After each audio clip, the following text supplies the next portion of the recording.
how do you explain that paradox of the trade, the trade surplus that I've just talked about, that we see every year? We look at this, we're seeing years where we're doing very well. For example, 2023, 5.3 billion cedis when it comes to the surplus we have in terms of the balance there. But you don't see that reflecting in the fundamentals of the economy. What's happening there? Okay, thank you very much. Good evening, Evans, and then our cherished listeners and co-panelists.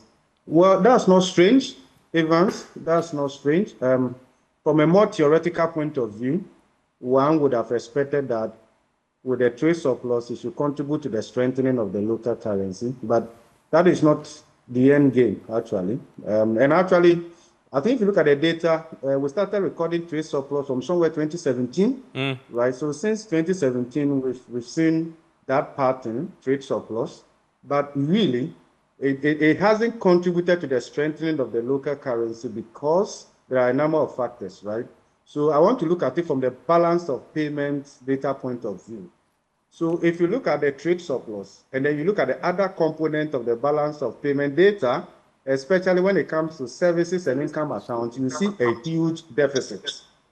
Okay, so at the end of the day, by the time you sum them up, you end up with a negative sum game in terms of current account deficit. That's what happens. The other thing that we should also bear in mind, Evans, is that we are not primarily the owners of the export earnings. We are not. So if you look at, like you rightly said during the introduction, if you look at the major exporting companies, gold, oil, and the rest of them, really, we are not the owners of those export earnings. And what is also happens is that the entire export earnings doesn't get repatriated to the country. So okay, the real effect of that surplus is actually not felt in our economy here. And it's also a reflection of the low local content in our economy.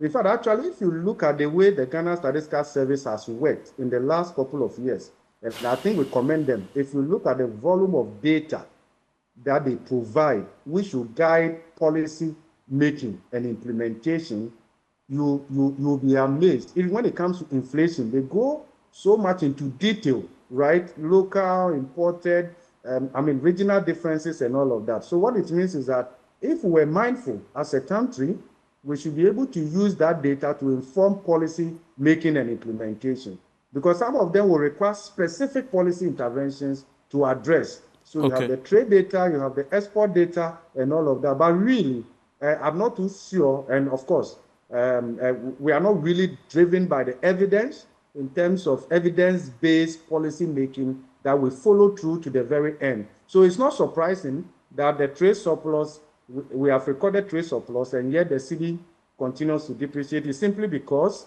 there's a low local content in that export earnings.